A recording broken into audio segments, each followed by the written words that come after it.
राजू मामा जी यहाँ पधारे हैं, मैं आमंत्रित करता हूँ, आप पधारें। व्यवस्थित कर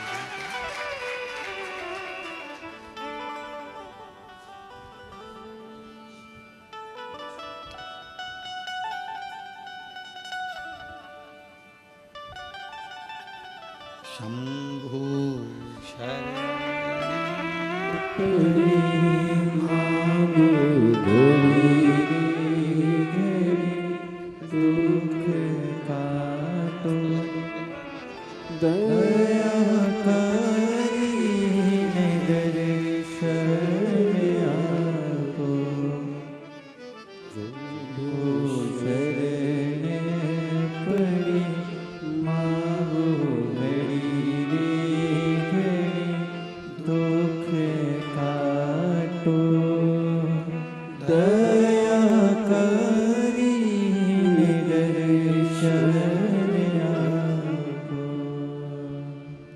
तो शिव महापुराण स्कंद पुराण ये वर्णन कर रही है कि हमारा सनातन धर्म ना बटे,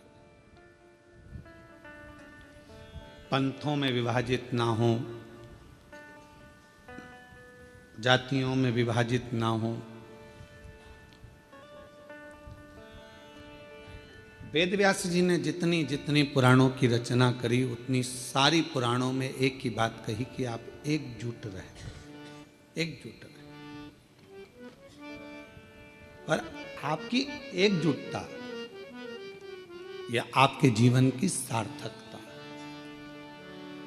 पर हमारे अंदर भ्रम उत्पन्न कर दिया। हमारे घर के लोगों ने कह दिया कि शिव जी पे चढ़ा जल नहीं पियो, कोई ने कह दिया कि शंकर जी पे चढ़ी बेलपत्र मत खाओ, कोई ने कहा कि गर्भस्थ हो गए तो शिव मंदिर मत जाओ, कोई ने कह दिया कि शिवालय मत जाओ, कोई ने कह दिया हम शिव का प्रसाद नहीं लेते।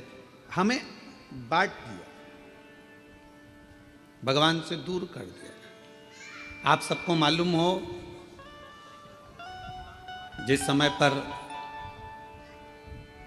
हमारा भारत, हमारी भारत की धरोहर, हमारे सनातनी, हमारे क्रांतिकारी इस भारत की भूमि के जब सब एकजुट हो गए थे तो विधर्मियों को ये लगने लगा था कि ये भारत अब टूटने वाला नहीं, अब ये टूटेगा नहीं। तब विधर्मियों ने भारत को तोड़ने के लिए भ्रम उत्पन्न करा कि शंकर के मंदिर नहीं जाना चाहिए, शिव जी पे जल नहीं चढ़ाना चाहिए, शिव जी का। तब लोगों ने भ्रम उत्पन्न करा सनातनियों को दूर करने का, सनातनियों को दूर ले जाना। पर शिव महापुराण की कथा ने ये सब मिटा दिया। शिव महापुराण की कथा ने केवल एक काम करा कि आप अपने घर के नजदीक में जो शिवालय है, शंकर के मंदिर हैं, वहां जाओ, एक लोटा जल चढ़ाओ और अपने दुख को दूर भगाओ। अपना परिश्रम, अपनी मेहनत, अपना संघर्ष स्वयं, आप अपनी मेहनत स्वयं करिए, परिश्रम स्वयं करिए। शिव महापुराण की कथा ने कभी यह नहीं कहा कि आप अपने परिश्रम से दूर हो जाओ या अपनी तकलीफों को आपको नहीं झेलना है। आपको झेलना पड़ेगा, आपको परिश्रम करना पड़ेगा, मेहनत करना पड़ेगा, और आपकी मेहनत ही एक दिन आपको रंग लाएगी और उन्नति की सीढ़ी तक लेकर जाएगी। आज हम परिश्रम से वंचित हैं। जब हमारा बचपन रहता है तो हमको जो प्यार मिलता है, प्रेम मिलता है, वो फ्री में मिलता है। बोलो सही है कि गलत है? अरे जम के तो बोलो सही है। बचपन में प्यार खरीदना पड़ता है क्या? प्रेम खरीदना पड़ता है। बचपन में कोई भी छोटा सा बच्चा है, इधर बाजू में जाएगा, उधर बाजू में जाएगा, सब उससे प्रेम करेंगे, गले से लगाएंगे, हृदय से लगाएंगे, गोदी में लेंगे।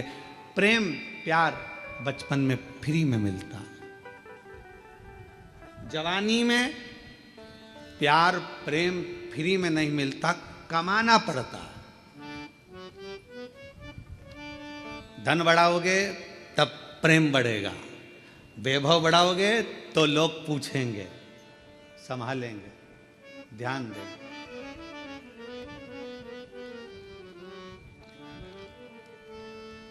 कमाना पड़ता है।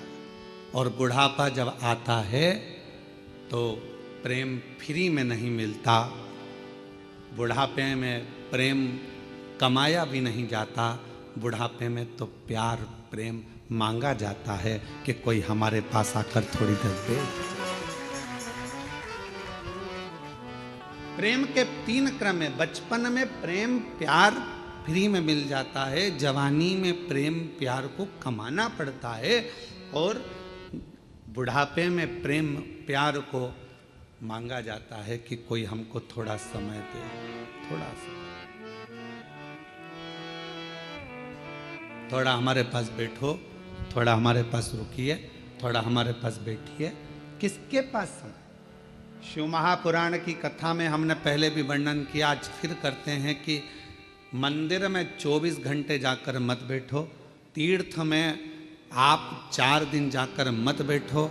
हम कहेंगे किसी जगह पर व्यर्थ का समय बर्बाद मत करो। हम कहेंगे आप अगर थोड़ा सा समय आपको मिल जाए, आप पूजन भी नहीं कर रहे हो, पाठ भी नहीं कर रहे हो, अर्चना भी नहीं कर रहे हो, आप चाकरी सेवा भी नहीं कर रहे हो, तो इतना जरूर करो कि अपने घर में जो बुजुर्ग हैं उनके पास थोड़ी सी देर जाकर बैठ जाओ, तो आपकी पूजन का फल आपको मिलेगा, आपकी आराधना साधना का फल आपको मिलने लगे।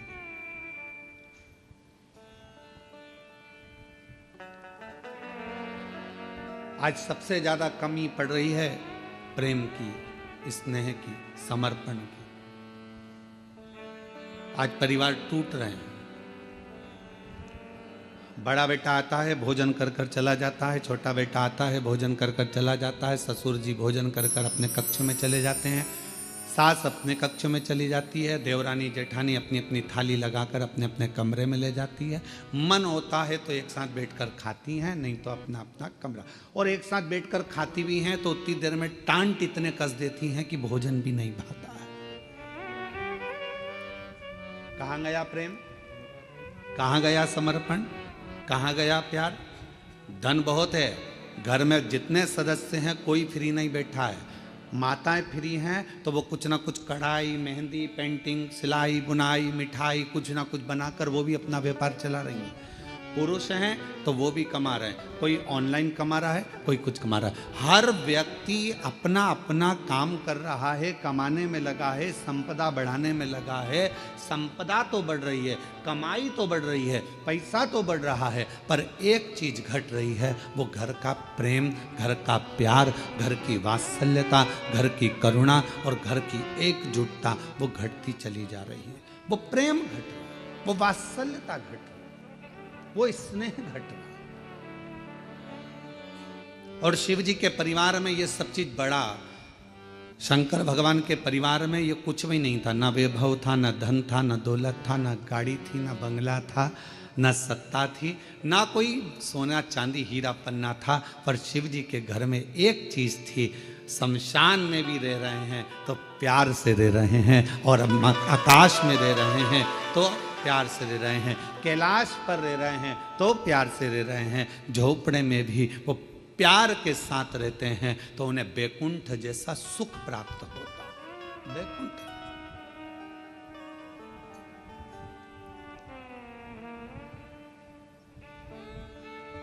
आप सबको कभी विष्णु पुराण किसी ने पढ़ी? आप में से जितने लोग आस्था चैनल पर श्रवण कर रहे हैं उनसे निवेदन करेंगे गीता प्रेस गोरखपुर की विष्णु पुराण को लेकर आओ और उसको पढ़ो। विष्णु पुराण में लिखा है कि लक्ष्मी जी से पूछा गया, एक दिन माता ख्याति ने लक्ष्मी जी को अपने घर भोजन करने बुलाया। लक्ष्मी जी अपनी माँ के घर गई और माता ख्याति के पास पहुंची तो माँ ने अपनी बेटी को बिठाया।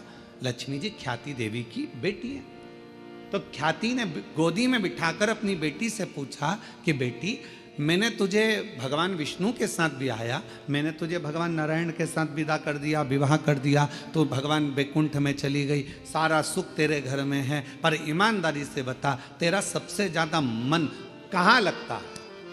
तेरा मन किस जगह पर लगता है? लक्ष्मी जी से पूछा गया। जलगांव के सेठों की तिजोरी में तेरा मन लगता है क्या? तेरा मन मुंबई में महालक्ष्मी मंदिर में लगता है क्या? तेरा मन तिरुपति तिरुमाला में कहीं तेरा मन लगता है क्या? तेरा मन कहाँ लगता है? महालक्ष्मी मंदिर बेरुल में लगता है? तेरा मन कहाँ लगता है? तो लक्ष्मी जी कहती हैं, माँ सबसे ज्यादा मन मेरा केवल एक जगह पर लगता है, जिस घर में प्रेम होता है, प्यार होता है, वहां मेरा मन लगता है। जहां मेरा मन प्रेम की जगह पर, प्यार की जगह पर, स्नेह की जगह पर, फिर वो गरीब का झोपड़ा क्यों ना?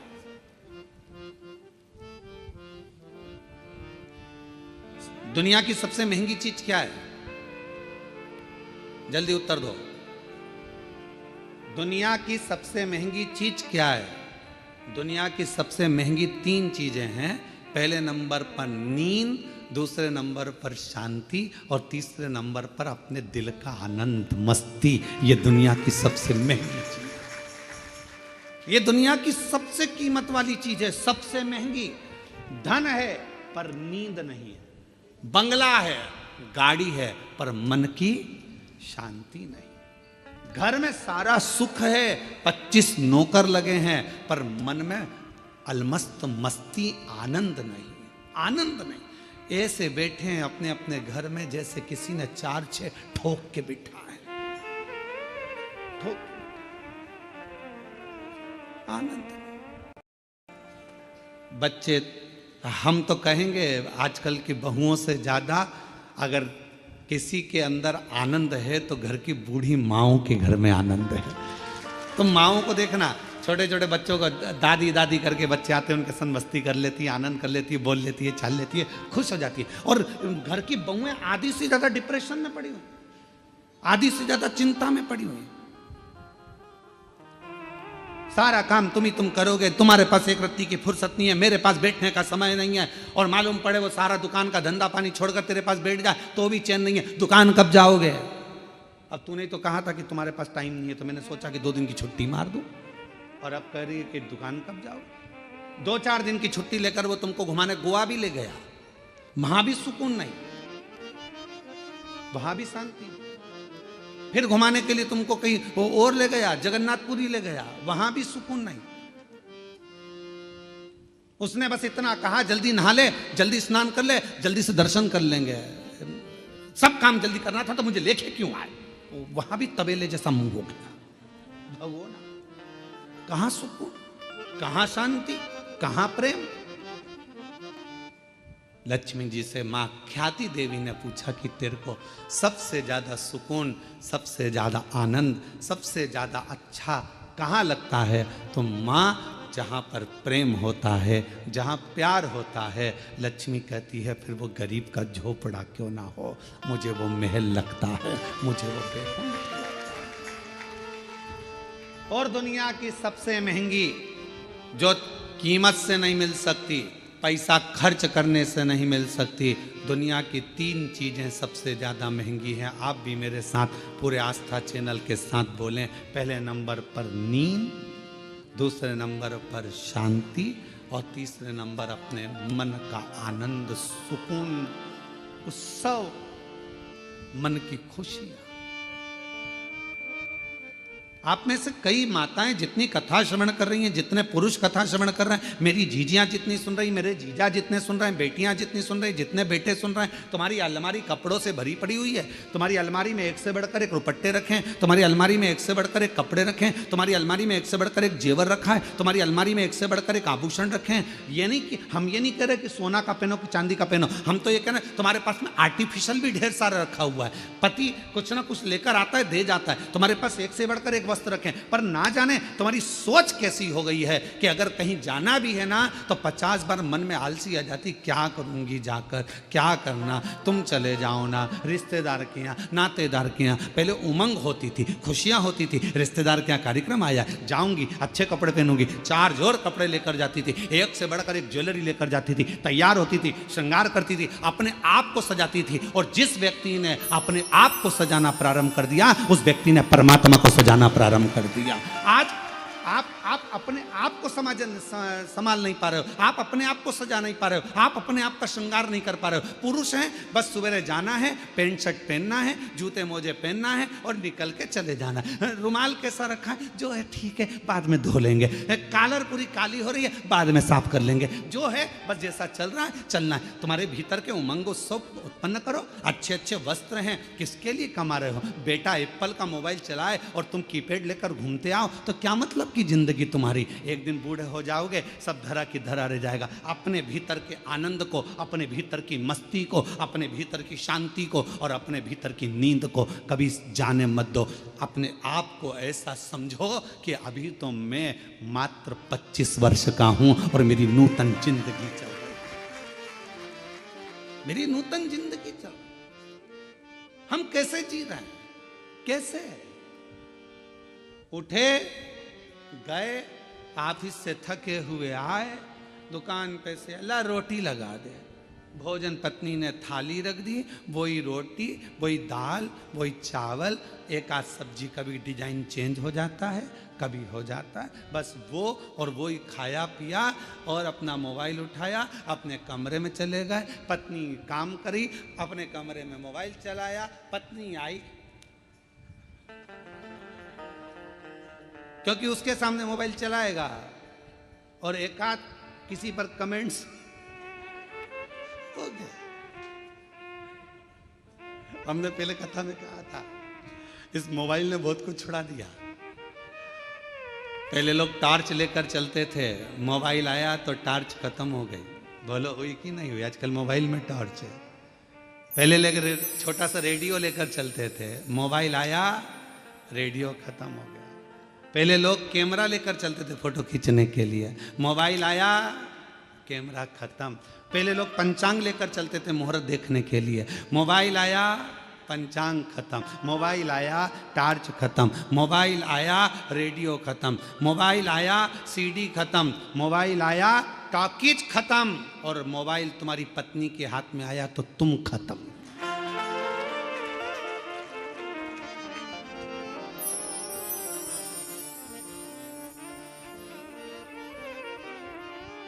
इसलिए अभी हमारे शैलेंद्र भैया वो गीत भजन गा रहे थे, एक तू ही आधार सतगुरु, एक तू ही आधार, एक तू ही आधार सतगुरु, एक तू ही आधार। जब तक मिलो न तुम जीवन में, शांति कहाँ मिल सकती में। जब तक मिलो ना तुम जीवन में, शांति कहाँ मिल सकती में। एक तुम्ही आधार सतगुरु, एक तुम्ही आधार, एक तुम्ही आधार सतगुरु, एक तुम्ही आधार, एक तुम्ही आधार सतगुरु, एक तुम्ही आधार। जब तक मिलो ना तुम जीवन में, शांति कहाँ मिल सकती में। जब तक मिलो ना तुम जीवन में, शांति कहाँ मिल सकती में। घूमा है संसार सतगुरु, एक तुम्ही आधार। घूम लिया संसार सतगुरु, एक तुम्ही आधार। बोलो बोलो, एक तुम्ही आधार सतगुरु, एक तुम्ही आधार, एक तुम्ही आधार सतगुरु, एक तुम्ही आधार। बड़े भाव से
जीवन में शांति कहाँ मिल सकती है। जब तक मिलो न तुम जीवन में शांति कहाँ मिल सकती मन में। जब तक मिलो न तुम जीवन में शांति कहाँ मिल सकती मन में। जब तक मिलो न तुम जीवन में शांति कहाँ मिल सकती मन में। खोज फिरा संसार एक तुम्हीं आधार। खोज फिरा संसार सतगुरु एक तुम्हीं आधार। एक तुम्हीं आधार सतगुरु एक तुम्हीं आधार। एक तुम्हीं आधार सतगुरु एक तुम्हीं आधार।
कैसा भी हो तैरनहारा मिले न जब तक शरण सहारा।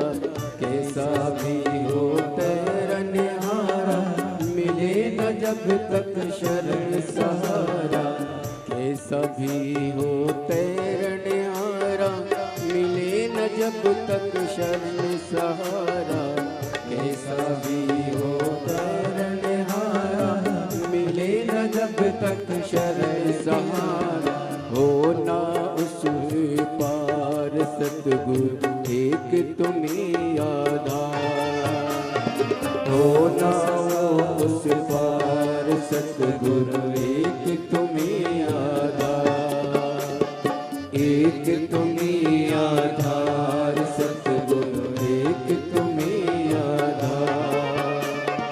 एक तुम्हीं आधार सतगुरु एक तुम्हीं आधार। एक तुम्हीं आधार सतगुरु एक तुम्हीं आधार।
आए हैं द्वार तिहारे अब उतार करो दुआरे।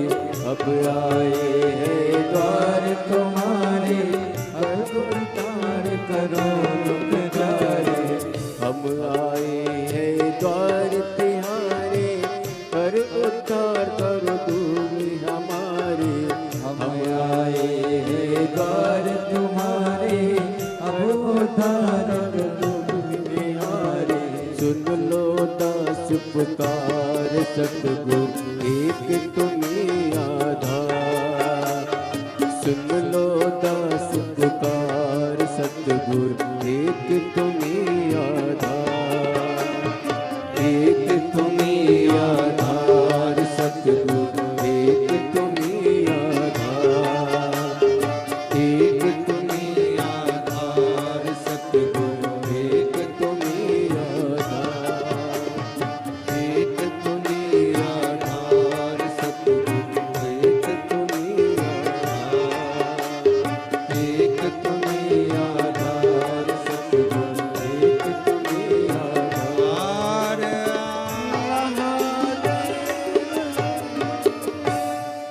अपने स्थान पर बैठकर बाबा देवादिदेव महादेव को अपने मन का भाव कहिए, दिल से प्रार्थना करिए, विनय करिए, निवेदन करिए। जहाँ जगह मिले वहाँ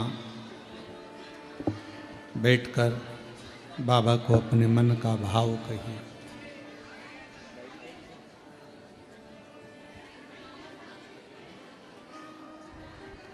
हृदय से बाबा को अपने मन का भाव कहें, प्रार्थना करिए। आज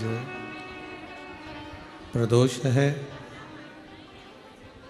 बाबा को अपने मन का भाव कहकर हृदय से प्रार्थना करिए।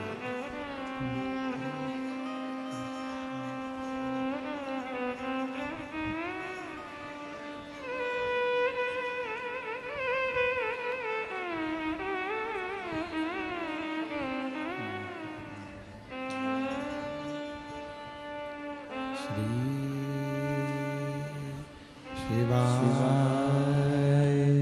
नमस्तुभ्यं। श्री शिवाय नमस्तुभ्यं। श्री शिवाय नमस्तुभ्यं। श्री शिवाय नमस्तुभ्यं। श्री शिवाय नमस्तुभ्यं। भोला सब दुख काटो हमारा, ओ भोला सब दुख काटो हमारा। शिव शंकर जपो तेरी माला, भोले बाबा जपो तेरी माला। भोला सब दुख काटो हमारा, ओ भोला सब दुख काटो हमारा। वेश है मंगलकारी, वेश है मंगलकारी। शमशान वासी हमारा, शमशान वासी हमारा। ओ भोला सब दुख काटो हमारा, ओ भोला सब दुख काटो हमारा।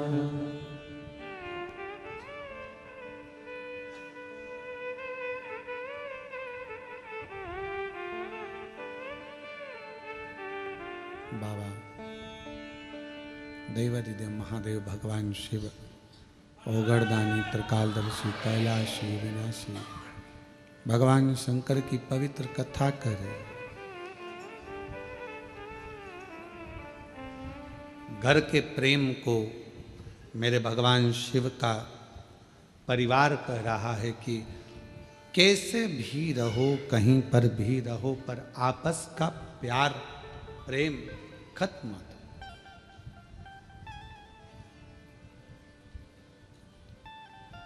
बचपन में मिला हुआ फ्री का प्रेम प्यार, जवानी में खरीदा हुआ मेहनत कर कर कमाया हुआ प्रेम और बुढ़ापे का मांग कर लिया गया प्रेम, ये तीनों अलग है।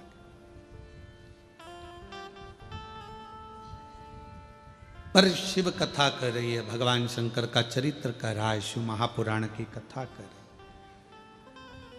भीतर की शांति, नींद और अपने अंदर का उत्सव, आनंद, उमंग, उत्साह, ये कभी कहीं प्राप्त नहीं होगा, ये अपने अंदर से आपको लाना पड़ेगा, लाना।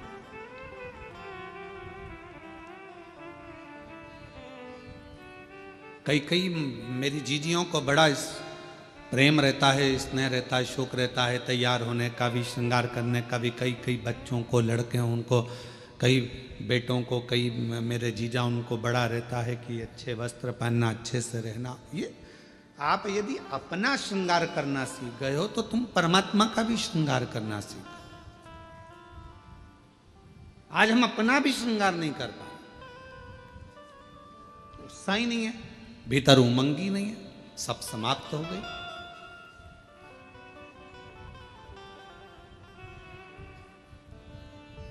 कितना सुंदर कहा है। एक व्यक्ति ने पूछा कि क्यों गुरुजी, क्या भगवान के मंदिर जाना है तो कोई वस्त्र बदल कर जाना पड़ता है? परमात्मा के मंदिर जाने के लिए बाहर का जो वस्त्र है ये बदले ना बदले, पर शिव महापुराण की कथा कहती है अपने भीतर के अहंकार को त्याग कर, अपने भीतर की तृष्णा को त्याग कर, तब परमात्मा के नजदीक। हम बदल ही नहीं पा रहे। ऊपर के कपड़े तो हमने चेंज करे, वस्त्र बदले, पर हम परमात्मा के पास पहुंचकर भी हम श्रेष्ठ नहीं बने। आप सबको मालूम होगा समुद्र के पास कितना पानी है? पानी की कमी है समुद्र के पास, पर समुद्र के पास में पानी की कमी नहीं है, फिर भी समुद्र पानी पीने को तरसता है।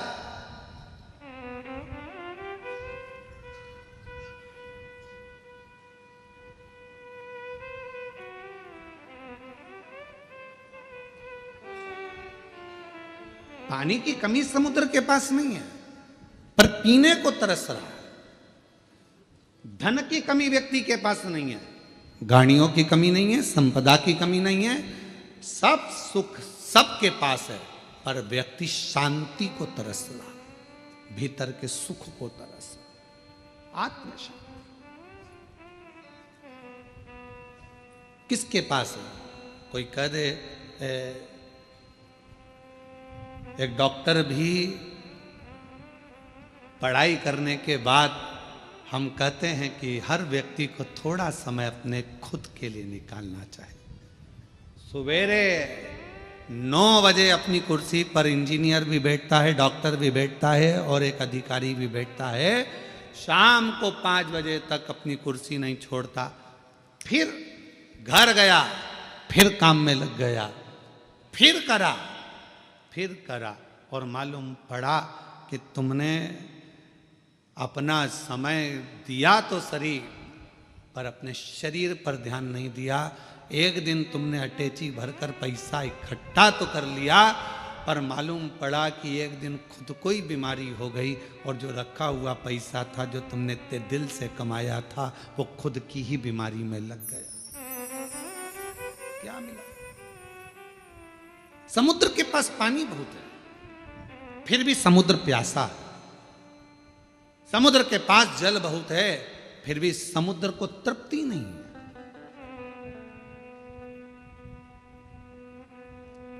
उछलता है, पुकारता है। शिव महापुराण की कथा कहती है कि एक दिन माता पार्वती जी ने शिव जी से पूछ लिया था कि ये तुम्हारे 1 महीने के अंदर 2 प्रदोष आ जाते हैं, ये प्रदोष तुम किसके लिए लेकर आते हो? किसके लिए? और आप ये प्रदोष के दिन इतने प्रसन्न क्यों रहते हो? आखिर क्या कारण है कि प्रदोष का दिन भगवान शंकर को प्राप्त करने का दिन हो जाता है? क्या कारण है कि प्रदोष का दिन भगवान शिव को प्राप्ति का केंद्र बिंदु हो जाता है? क्या कारण है कि प्रदोष के दिन आप इतने आनंद में, इतने उत्साह में रहते हो जैसे समुद्र की लहरें चल रही होती है? आपकी प्रसन्नता का ठिकाना नहीं रहता। एक धर्म पत्नी अपने पति को इतनी उमंगता में, इतनी प्रसन्नता में देखती है तो प्रश्न तो करेगी ना, इतने खुश क्यों हो रहे हो, क्या कारण क्या है? तो पति भी कहेगा आज मेरा बेस्ट फ्रेंड आ रहा है, बहुत अच्छा, हाँ। फिर पति कहेगा आज हम एक हमारे दोस्त से मिले थे, आज हम वहां गए थे, इतनी उमंगता, इतना प्रसन्नता, इतनी भीतर की आनंद था। तो भगवान शिव जी से भी पार्वती जी ने पूछा कि तुम्हारे भीतर इतना प्रदोष के दिन इतनी उमंगता रहती है, प्रदोष के दिन इतना उत्साह रहता है, प्रदोष के दिन तुम्हारे अंदर इतना आनंद रहता है, आखिर क्यों? भगवान शंकर कहते हैं वो समुद्र जिसके अंदर जल ही जल भरा पड़ा हुआ है, सारा जल उसके पास है, फिर भी समुद्र मुझे पुकारता है, उछलता है और मुझे पुकारता है, तो समुद्र को देने के बहाने मैं पूरे संसार के लोगों को प्रदोष के दिन प्रदान कर देता हूं। समुद्र को देने के बाद, समुद्र को तो मुझे देना है, मैं जल दूंगा समुद्र को, प्यासा है वो। पार्वती जी हंसने लगी, समुद्र और प्यासा, जिसके पास दुनिया का जल भरा पड़ा है, सारा जल उसके पास में, सब कुछ। ये संसार के लोगों के पास भी समुद्र जैसी हालत है, समुद्र के पास सारा जल भरा पड़ा है, तुम्हारे पास में भी सब कुछ है, साड़ी है, कपड़े हैं, एक एक मेरी जीजियों के पास, एक एक मेरे जीजाओं के पास कम से कम 5 से 6 जोड़ चप्पल और जूता भी है।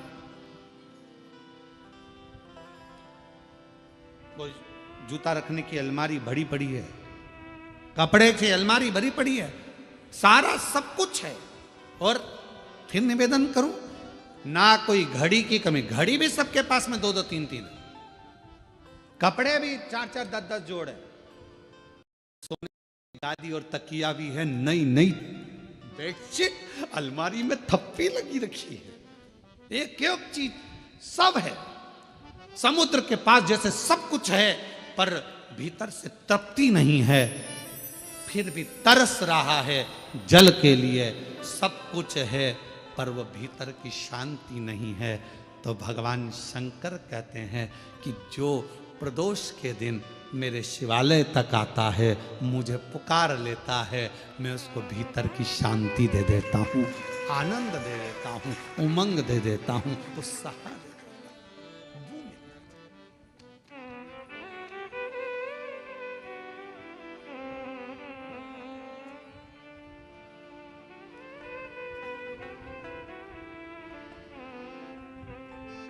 आपका मुलगा मुलगी चांगला है? अरे बोलो तो, मुलगा मुलगी दोनों चांगला है? ठीक है।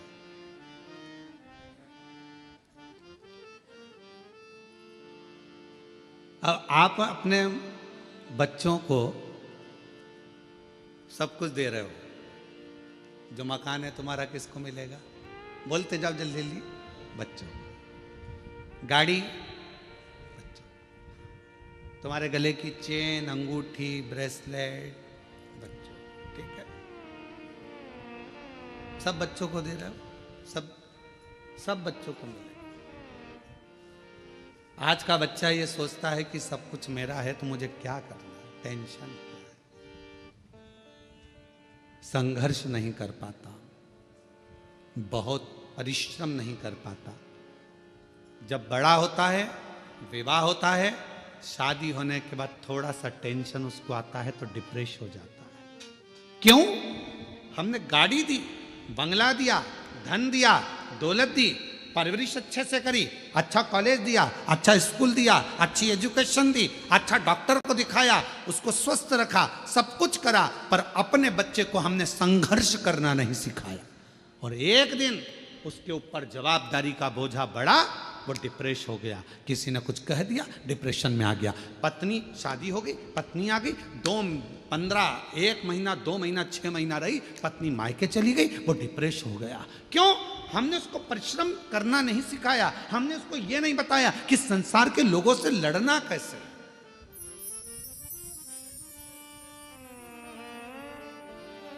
सर्कस किस किसने देखा है? हाथ उठाओ जल्दी से। सबने देखा है। पहले सर्कस में शेर आता था कि नहीं आता था?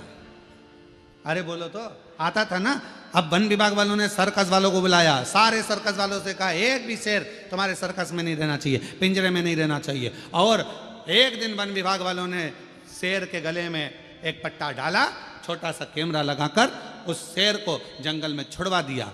जो शेर जंगल में छोड़े गए, जैसे ही छोड़े गए, मालूम पड़ा 15-15, 20-20 कुत्तों ने मिलकर एक एक शेर का शिकार कर लिया और जंगल में रहने वाले वो सारे शेर कुत्तों के शिकार से मर गए।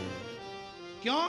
शेर को पिंजरे में भोजन मिलता था, शेर को पिंजरे में सारा साँच मिलता था, शेर को पिंजरे में सब कुछ मिलता था और पिंजरे में शेर बंद रहता था, निकलता था, सर्कस दिखाता था, वापिस चले जाता था। आप अपने बच्चों को सर्कस का शेर मत बनाना, नहीं तो मालूम पड़े आज की दुनिया के ना जाने कितने कुत्ते तुम्हारे बच्चे का शिकार कर जाए।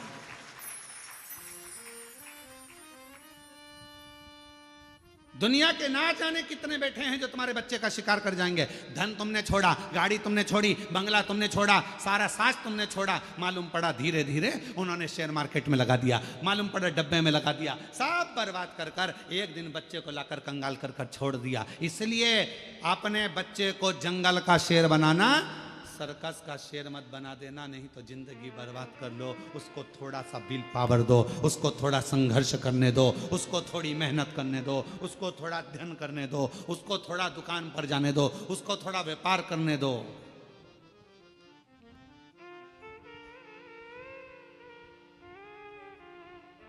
थोड़ी मेहनत जरूरी। एक हमारे अच्छे परिचित हैं, यहीं आपके भुसावल के रहने वाले हैं। फैक्ट्रियां बहुत हैं उनकी और लगभग 10 से 12 फैक्ट्रियां हैं उनकी। राठी फैमिली है और 10 से 12 फैक्ट्रियां उनकी है सब जगह पर। सेलम में भी है उनकी और ना जाने स्टील की फैक्ट्रियां हैं, बहुत कुछ। उनके 2 लड़के और दोनों लड़के जब इंजीनियरिंग करे तो उनके पापा ने उनको दूसरे की फैक्ट्री में दूसरे के यहाँ नौकरी करने भेज दी। हमने राठी जी से कहा कि राठी जी, आपका बेटा इतनी फैक्ट्रियों के मालिक आप, और आपका बेटा दूसरे की फैक्ट्री में नौकरी कर रहा इंजीनियरिंग करने के बाद। कहा गुरुजी, ठोकर इसको वहीं पर मिलेगी, सेठ चिल्लाएगा, काम करना पड़ेगा, नींद आ रही होगी, वर्क पूरा करना पड़ेगा। जब ये वहां से ठोकर खाएगा तब जाकर अपनी फैक्ट्री को सही से संभाल पाएगा। वहां ठोकर।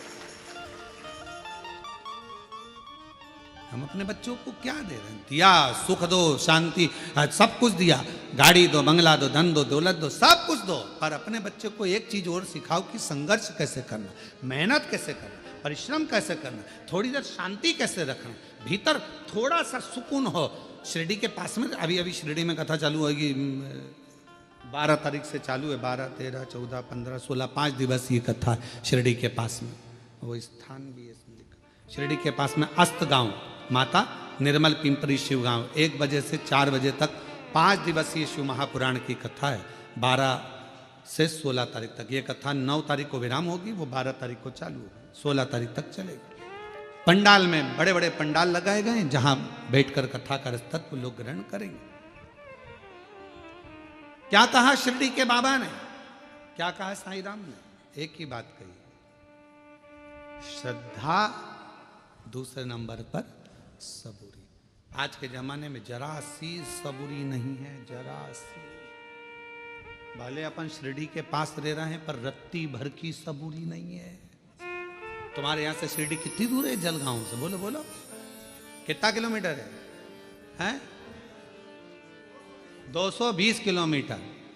अब नजदीकी है ना, हमारे यहां से तो दूर ही है, 800 किलोमीटर पड़ जावे, तो तुम्हारे यहां से तो फिर भी पास में ही है। तो इतना नजदीक होने के बाद भी सबरी नहीं है, थोड़ा सबरी होना चाहिए। है, जरा सी सब्र। बेटा बेटी का ब्याह हुआ, शादी हुई, 6 महीना रहे, झगड़ लिए, लड़ लिए, अलग हो गए, मैं इसका मुंह नहीं देखूं, मैं उसके यहाँ नहीं रहूंगी, तलाक ले लूंगी, मैं नहीं रहूंगी, यहाँ नहीं रहूंगी। मारे थोड़ा सब्र तो रखो। तुमने सोचा कि ये बेकार है तो फिर दूसरी शादी कर लूंगी, मालूम पड़े ये बेहरू था और वो काल बेहरू मिल गया तो सुकून का थोड़ा नहीं, थोड़ा एक तो ही आधार सतगुरु एक तू ही आधार, मिलो ना जब तुम जीवन में शांति कहाँ मिल सकती मन में, मिलो न जब तक तुम जीवन में शांति कहाँ मिल सकती मन में। और ये शांति कहाँ से मिलेगी? आपको कहीं प्राप्त नहीं। और फिर निवेदन करेंगे, आप सबके गुरु होंगे, जितने आस्था चैनल पर सुन रहे हैं, जितने फेसबुक यूट्यूब पर सुन रहे हैं, जितने कथा को श्रवण कर रहे हैं, सारी दुनिया के लोग कथा सुन रहे हैं, लाखों लोग, करोड़ों लोग इस शिव महापुराण की कथा को श्रवण कर रहे हैं।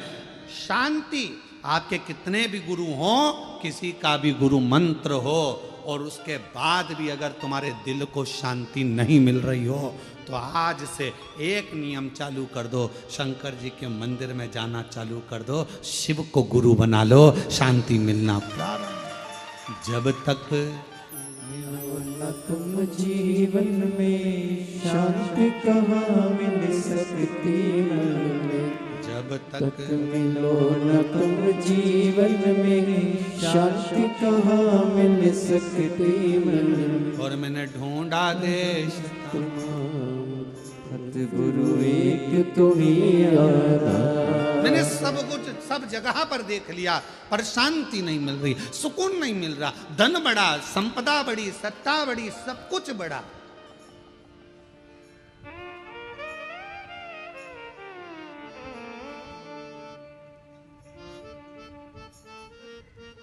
हम तो हम अपनी कथा में भी कहते हैं, पंडाल बड़े, श्रोता बड़े, कथाकार बड़े, संत बड़े, कुंभ का मेला जैसी जगह छोटी पड़ने लगी, इतने संत हो गए, इतने पंडाल बड़े, इतने श्रोता बड़े, इतने संत बड़े, इतने कथाकार बड़े, इतने साधु, इतने तपस्वी, इतने साधक, इतने उपासक, सब बड़े, पर एक चीज नहीं बढ़ पा रही है। आज भी एक चीज नहीं बढ़ पा रही है, परमात्मा के प्रति समर्पण नहीं बढ़ पा रहा।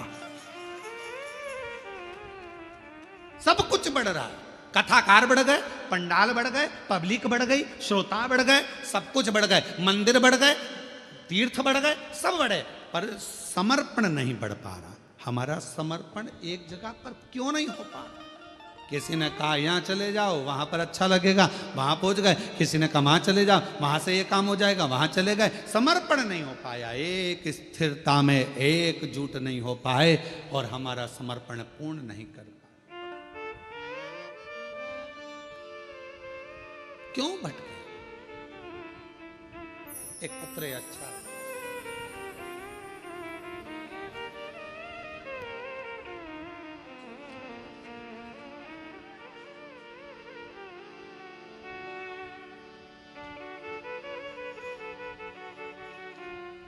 गीता मोहन शर्मा, वर्धा जिला सिद्धि रेलवे की रहने वाली हूँ। कहीं बैठी हो आप ही हैं? श्री शिवाय नमस्तुभ्यम। आ जाओ, एक बेलपत्र ले जाना। मेरे बेटे को कैंसर हुआ 2024 में, डॉक्टर ने सर्जरी का बताया, हम डर गए। कोई सार तत्व डॉक्टर के हिसाब से नजर नहीं आ रहा था। जब वो बोल रहे थे तो ऐसा लग रहा था कि अब कुछ बचा नहीं। पर मेरी बेटे को लेकर सीहोर गई, वहाँ प्रार्थना की, रुद्राक्ष लाई, कंकर शंकर नमन करके विनती की, और मेरे बेटे को रुद्राक्ष का जल देती और बेलपत्र देती। डॉक्टर ने कहा कि सर्जरी कराना जरूरी है, आप कहते हो गुरुजी डॉक्टर शिव का एक रूप है। हम आपके वचन को मानकर शंकर के पास ही अपने बेटे को लेकर गए। सर्जरी तो हुई, पर शिव जी की ऐसी कृपा हुई कि सारी रिपोर्ट मेरे बेटे की नॉर्मल आ गई और मेरे बेटे की जान बच गई। मैं बाबा को यहाँ प्रणाम कर रहा हूं, मेरे बच्चे की जान बच गई। आप कहते हो डॉक्टर शिव का एक रूप है। हम निवेदन करेंगे किसी बाबा जोगी सन्यासी आदि के पास जाने से पहले अगर बच्चा बीमार है, घर में किसी को तकलीफ है, स्वास्थ्य खराब है, सबसे पहले अपने घर के जो डॉक्टर हैं, नज़दीकी डॉक्टर हैं, हॉस्पिटल है, वहाँ लेकर जाओ, इलाज कराओ। फिर साथ में शिव जी पर पूरा भरोसा रखो, तो वो डॉक्टर भी शंकर बनेगा, आपके दुख हरेगा और आपकी विपदा को हरेगा।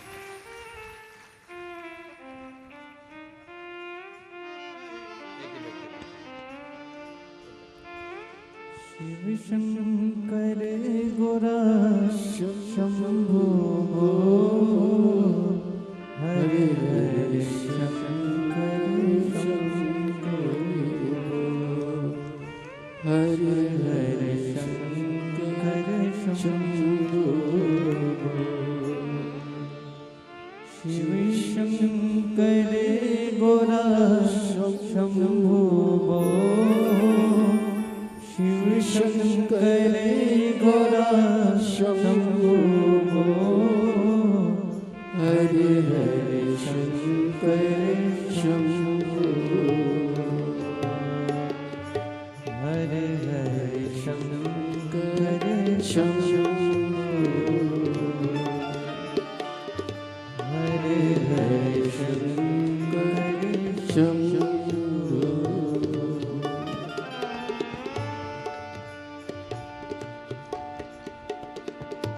पत्र और है। मेरा नाम चेतन बलिराम वाणी है। मैं गांव पातुर जिला अकोला का रहने वाला हूं। मेरा मोबाइल नंबर ये है। कहीं बैठे हैं आप ही हैं, आ जाओ, एक बेल पत्र देना। आ जाओ बेटा। मेरा बेटा एमपीएससी की तैयारी कर रहा था, उत्तीर्ण नहीं हो पा रहा था। कई सालों से प्रयास करा पर नहीं हो पाया। बहुत प्रयास करने पर आखिरी में हिम्मत हारा। तब मैंने आपकी कथा पंडाल में जाकर श्रवण करी, जलगांव में भी सुनी मामा के यहाँ रहकर, और उसके बाद मेरा बेटा भी कथा को श्रवण करने के लिए पहुंचा। आप कहते हो कि पंडाल में बैठकर जो मांगा जाता है शिव जरूर देता है। आज मैं बाबा को धन्यवाद देने के लिए आई हूँ।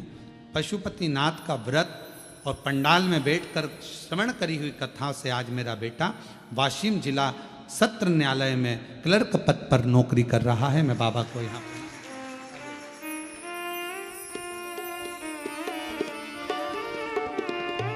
शिव शंकर गोरा शंभो शिव शंकर गोरा शंभो हरे हरे शंकर शंभो हरे हरे शंकर शंभो। शिव उपासना किसको कहते? भगवान शंकर की विरल भक्ति किसको? शिव शंकर गोरा शंभो शिव शंकर गोरा शंभो। सब जगह जाकर देख लिया, हर जगह पर चले गए, तब आखिरी में शिव के पास। अपने गुरु के पास बैठने पर भी अगर शांति ना मिले, हम मना नहीं करेंगे। आपके गुरुओं को नमन है, प्रणाम है, धन्यवाद है। और अगर वहां भी शांति ना मिले, तब शिव के शिवालय में जाकर एक लोटा जल चढ़ाकर वहां बैठो, शांति मिलेगी।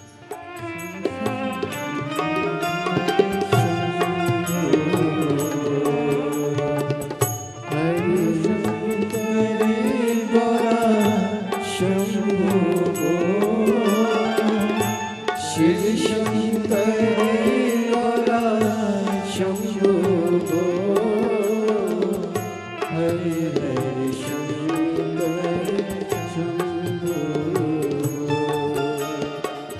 हरे हरि शंकर शंभो। शिव पुराण कह रही है समुद्र भी प्यासा है, धन भले हो, संपदा भले हो, सत्ता भले हो, पर भीतर की शांति बहुत जरूरी है। एक कथा आती है बड़ी सुंदर है, स्कंद पुराण की, शिव महापुराण की। लंका का राजा रावण, कितने शीश थे उसके, मुंह कितने थे, जम के बोलो 10। शंकर जी के कितने हैं, 5। एकानंद, चतुरानंद, पंचानंद, 5। पशुपतिनाथ, 5 मुख हैं भगवान शिव। मंदोदरी के साथ लंकापति बैठा है रावण, पूजन कर रहा है। मंदोदरी ने 5 फूल दे दिए रावण को, 5 पुष्प। रावण ने पूछा क्या है ये, शिव जी के 5 मुख हैं, एक एक चढ़ाओ। और रावण 5 पुष्प शंकर भगवान को समर्पित करने लगा, शिव जी को दे रहा, और भगवान शंकर की स्तुति कर रहा। शिव शंकर गौरा शंभो शिव शंकर गौरा शंभो हरे हरे शंकर शंभो हरे हरे शंकर शंभो। जब रावण ने 5 पुष्प भगवान शंकर को समर्पित करे तो रावण की चित्त वृत्ति में आया कि मंदोदरी कह रही है इनके 5 मुख, 5 मुख इनके। और रावण ने विचार करा कि मैं 5 मुख भगवान शिव के 5 पुष्प समर्पित कर रहा हूं, और भगवान की स्तुति गाने के लिए मेरे पास कितने मुख हैं। रावण के पास कितने थे, पहले कितना था, 1। और शिव जी के कितने हैं, 5। रावण ने कहा ये तो अपना बड़ा विचित्र काम है। शंकर का परम भक्त था रावण, बहुत। रावण ने विचार करा कि ये काम नहीं चलेगा भैया कि मेरे 1 मुख और शिव जी के 5 मुख, 1 फूल चढ़ाऊंगा, 1 ही मुख से बोलूंगा, तो शंकर के तो 5 मुख हैं,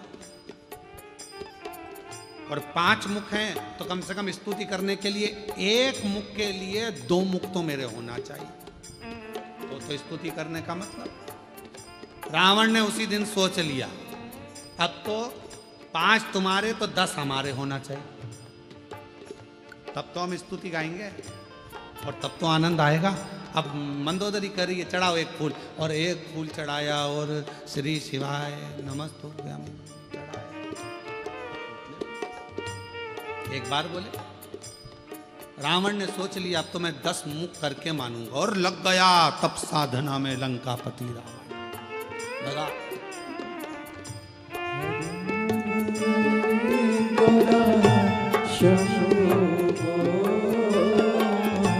शिव शंकर गौरा शंभो हरे हरे शंकर शंभो हरे हरे शंकर शंभो। रावण ने जो तप साधना करी, और ऐसी तप साधना रावण ने करी कि शीश काट कर देने लगा। भगवान शंकर प्रसन्न हो गए। क्या चाहिए, जितने दिए हैं उतने वापस कर दो। भगवान ने 10 शीश दे दिए। अब बैठा रावण मंदोदरी के साथ पूजन करने। फूल 1 और 2 मुख से स्तुति 1 मुख की। 5 मुख के लिए 10 मुख, 1 के लिए 2 रखे। भगवान शंकर इतने खुश हो गए, इतने खुश हो गए। रावण, लंकापति, बड़ी अच्छी बात है, तुझे गजब कर दिया। मेरी स्तुति करने के लिए एक्स्ट्रा मुख रख लिया, एक्स्ट्रा। आप लोगों से ही सीखा होगा, मुझे ऐसा लगता है। आप लोग बहुत चतुर हैं। एक मोबाइल का नेटवर्क नहीं मिलता है तो दूसरी सिम डाल के रखते हैं। अगर ये नहीं चलेगी जियो की तो रिलायंस की चलेगी, रिलायंस की नहीं चलेगी तो एयरटेल की चलेगी, अगर वो नहीं चली तो बीएसएनएल की चलेगी, कोई तो चलेगी ना। तो एक सिम, तुम बहुत समझदार हो, तुम भी रावण के रिश्तेदार हो। तुम लोग कोई कम हो? एक मोबाइल में दो दो सिम दिए है? तो कोई पूछे मोबाइल वालों से कि क्यों रे तुम्हारे इसमें इतनी अक्ल कहां से आई, तो वो भी बता देंगे कि हमने स्कंद पुराण पढ़ी थी। एक मुख की अर्चना करने के लिए दो मुख जरूरी थे, एक मोबाइल चलाने के लिए दो सिम की जरूरत पड़ती है।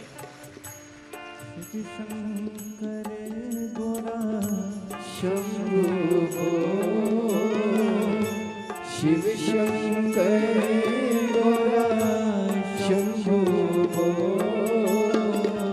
हर हर शंकर शंभो, हर हर शंकर शंभो, शिव शंकर गौरा शंभो, सब बोलो गौरा शंभो, हरे हरे शंकर शंभो, हरे हरे शंकर शंभो, शंभो बोल, शंभो बोल,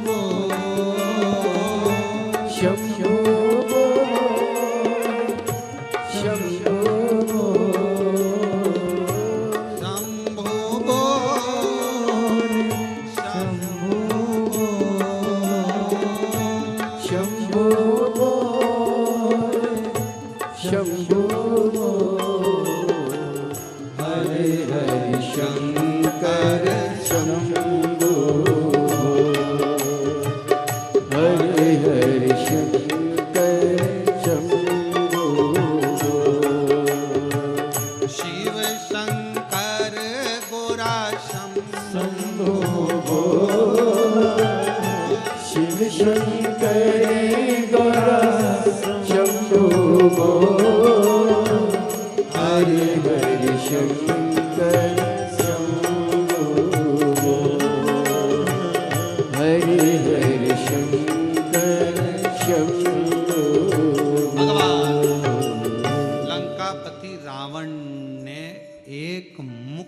आराधना करने के लिए दो मुख अस्त्र रखे,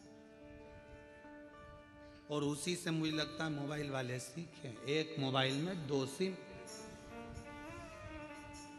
मान लो एक गड़बड़ हो जाए तो एक तो चालू हो जाए। भगवान भी बहुत कृपा कराए अपन सब पर, सारे डिपार्टमेंट भी दो दो बनाकर भेजे भगवान ने। नेत्र कितने दिए? हाथ, नासिका के छिद्र, कान, पांव, जीवान। भगवान को भी मालूम था एक ही गजब कर जाएगी, पूरे जलगांव में आग लगा जाएगी, एक ही काफी। तो उसने जीवान एक दी,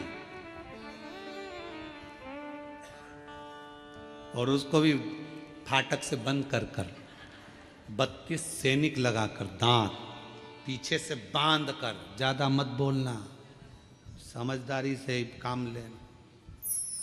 और ये जीवान एक दिन दांतों से बोल दी, ए मेरे 32 भाइयों, तुम्हारे हाथ जोड़ती हूँ, तुम मुझे काट मत देना, बहुत कोमल हूँ मैं, सीधी हूँ मैं।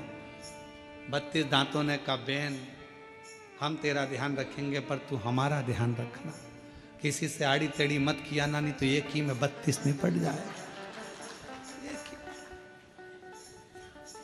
किसी काम की ही नहीं रहेगी। और एक बार सोफा सेट गया तो फिर वो सोफा सेट, दूसरी बार सागौन का सोफा सेट गया तो फिर तो वो प्लाई का ही बनना है, किसी काम का तो। कृपा खूब दो, मना नहीं। शिव कथा कहती है भगवान अगर कहीं शांति ना मिले तो लंकापति रावण जैसा एक विचार अपने भीतर लेकर आना, शिव की स्तुति में लग जाना। पर रावण से सब कुछ सीखो, शिव आराधना सीखो, साधना सीखो, भजन सीखो, कीर्तन सीखो, एकाग्रता सीखो, पर रावण से एक चीज और सीखना कि अहंकार रावण जैसा अपने भीतर मत रखो। कितना अहंकार भर गया था रावण के अंदर।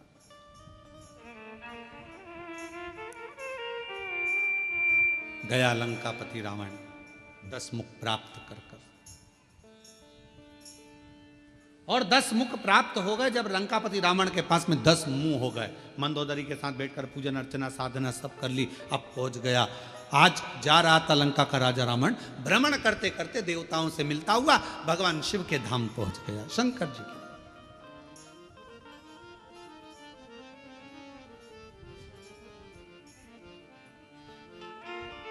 और भगवान देवाधिदेव महादेव के धाम पर जब पहुंचा,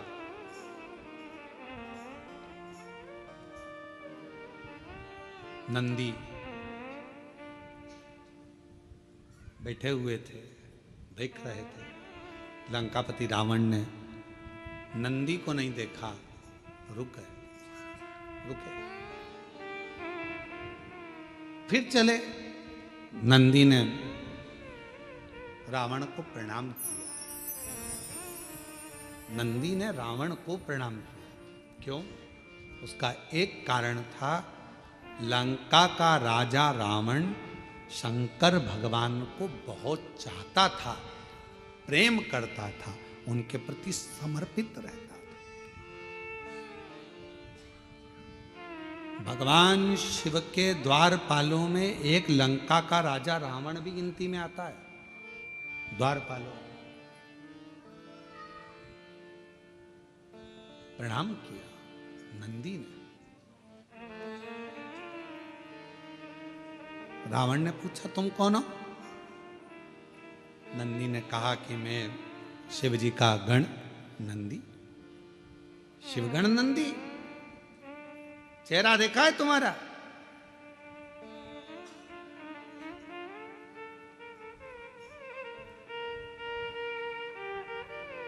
नंदी ने, भगवान शंकर एक बार बड़े प्रसन्न हुए थे, शिव जी बहुत प्रसन्न हुए थे, तो नंदी पर इतने प्रसन्न हुए थे।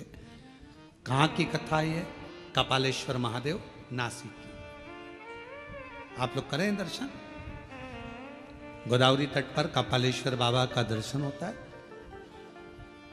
भारत की भूमि पर केवल एक मंदिर ऐसा है, कपालेश्वर महादेव नासिक का। महाराष्ट्र की धरा पर पूरी दुनिया का एक मंदिर ऐसा है जहां पर भगवान शंकर के गुरु नंदी हैं, वो कपालेश्वर महादेव है। शिव के गुरु नंदी हैं। ब्रह्मा जी का शीश कटा, हाथ पर शीश चिपक गया भोलेनाथ जी के। ब्रह्मा की हत्या का दोष लग गया, कपाल छूट नहीं रहा था, हाथ का कपाल छूटे नहीं। बड़े परेशान हो गए भगवान जी। सबसे कहा, यह हाथ नहीं छूट रहा, कपाल नहीं छूट रहा, सब जगह पर गए।